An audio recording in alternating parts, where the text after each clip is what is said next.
Sir, just a quick follow-up. Are you still loyal, sir, to the former President Duterte? Absolutely. Siya po ay aking kaibigan at ang isa po sa aking talagang layunin ay patibayin ang best of the Duterte principles.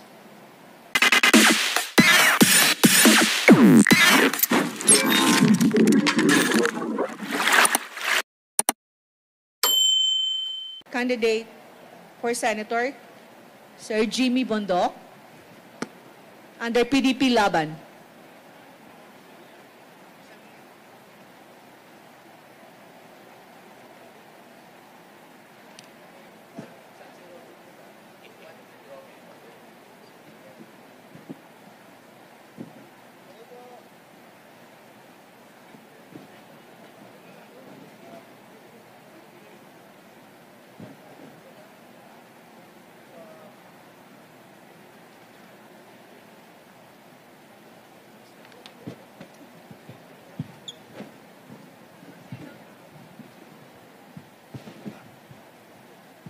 Magandang umaga po. Ako po si Jimmy Bondoc, isa pong musikero. Ngayon po'y abogado, isa rin pong dating public servant. At ako po ay nagpapasalamat sa PDP na sinamahan pa ako ni Senator Robin Padilla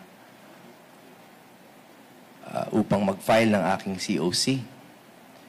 Nagpapasalamat ako sa Panginoong Diyos na dinala niya ako dito sa yugto na ito ng aking buhay, and to my family at sa lahat ng mga naging teacher ko, mga teacher, total teachers, month. And to the greatest teacher, of course, Raboni, to my Lord, maraming salamat. Ako po ay tatakbo bilang senador sa 2025 na elections. Matagal na po akong boses ng ilang sektor ng lipunan, ng music industry, private, public, and now even the legal profession.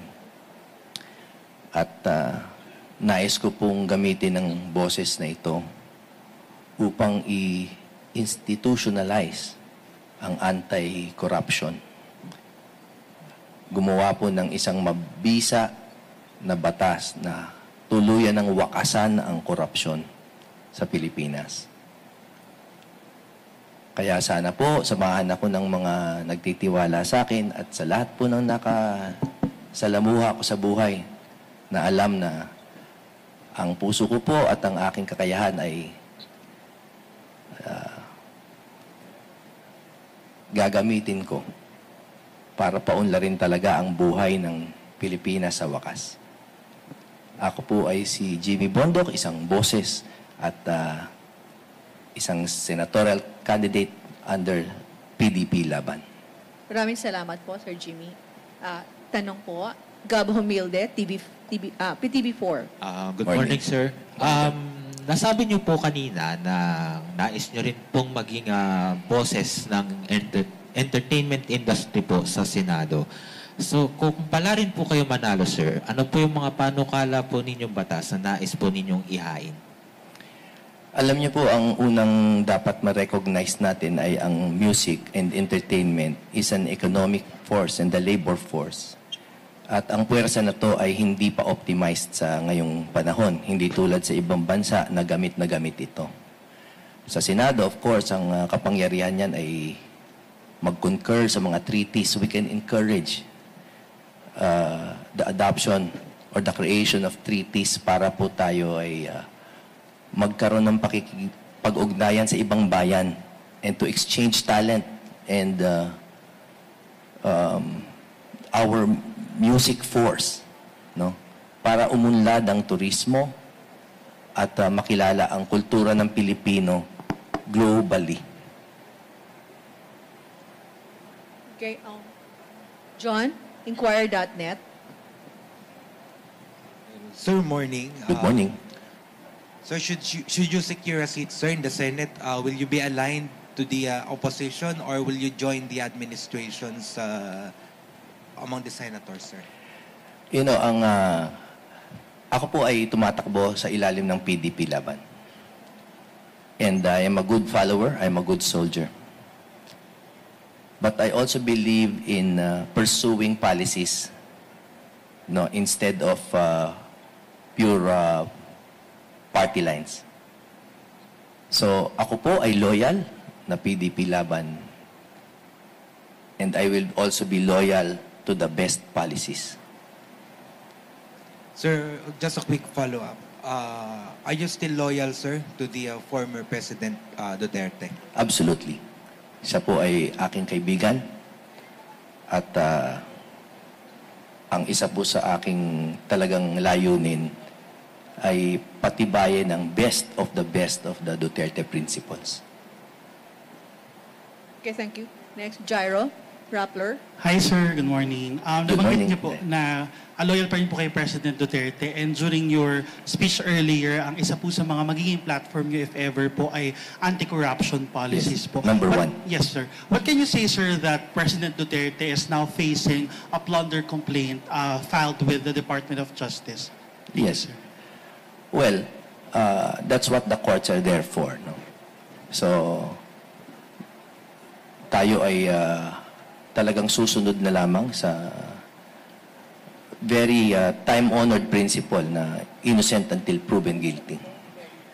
At ako na po, bilang kaibigan niya, ay sigurado naman na ang lahat ng ginawa ng ating nakaraang Pangulo ay the best interest of the people.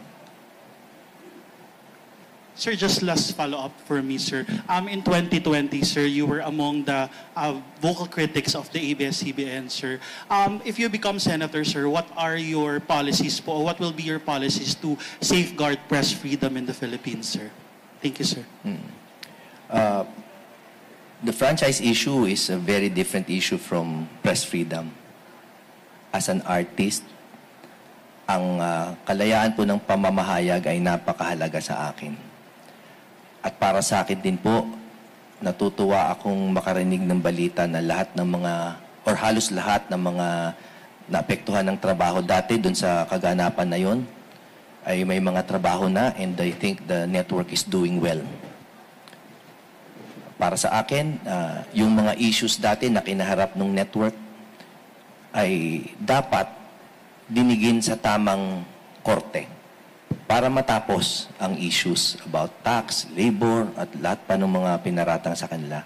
But I only have the best wishes for their workers and even for their management. And finally, I hope magkaroon ng magandang pakikipag-ugnayan yung management at yung lehislatura so that if ever a franchise is granted, it will be granted under the best conditions. Okay, thank you po. Gerard Nabal from Malaya. Sir, Si Gerard. sir, Ay. sir, good morning. Sir, as a former official of PAGCOR, sir, what can you say with the recent announcement of, not recent, but yung ban on Pogo, sir? And yung kung ano po yung kinalabasan nung pag-flourish ng Pogo sa Philippines? Thank you. Napaka-masalimuot na issue talaga ng Pogo. Sa isang banda, kumikita po ang bayan dyan at hindi galing yan sa pera ng Pilipino, kundi galing sa banyaga. Sa kabilang banda, maraming social disturbance na nagaganap. So para sa akin, that is really, I think, an executive and legislative prerogative. Depende talaga yan sa wisdom ng nakikita nung nakaupo. At ngayon, in their wisdom, nakita nila sa senaryo ngayon, it is best to shut it down. So I respect that. Follow-up. But sir, are you in favor of it, sir? Being one of the former officials of PAGCOR? You know, and I'm not evading, no, I'm making sure very clear yung answer ko. Ang mga gaming issues is very reliant on existing conditions. Ano ba yung klima? No? Kung ang conditions ay maganda, na pwede siyang paandarin, na hindi magkaka-social disturbance, Hindi magagalit ang ibang bansa sa atin. If we're able to create it that way, at walang mga social friction, then it's a good economic force. Dahil nung pandemic, marami po sa naitulong natin sa social fund ay galing sa fees from Pogo. Pero again, I'm only in favor of it if it is performed well, regulated well, and under the right conditions. Which is why binabalik ko po yung sagot ko dun sa executive and legislative prerogative talaga yan. Depende sa sitwasyon. Okay, thank you. From SMNI po, MJ. Hi, MJ. Morning, sir. Attorney, good morning. Good Sir, morning. what is your stand on weaponizing Senate investigations or Senate probes that sometimes, in the name of innovative legislation, that sometimes, or many times, borders to court investigations? Mga kalabisan, sir, na mga pag-iimbestiga sa Senado. Alam niyo po kung ako ay mag-identify ng 3 lamang na plataforma sa aking legislative agenda. Ang isa doon ay ang ibalik ang diplomasya sa Senado. This is without criticizing the current slate batch. Dahil po, dapat talaga mag-back to basics tayo kung ano ang trabaho ng 3 sangayin ng gobyerno. If it is truly in aid of legislation, dapat gawin. Pero naniniwala po ako na kahit siguro kalahati ng dinidinig kuminsan sa 2 bahay ay nararapat na dalhin sa korte who are properly equipped. No? So I am not against investigations. Kailangan lang po piliin kung ano ang dapat talagang dinidinig na nasa mata ng buong bayan. 8 minutes is tapos na po. Okay, thank you. Maraming salamat Sir po. Jimmy. Good morning to everyone. God bless you. Sir, another photo op po. Sa gitna.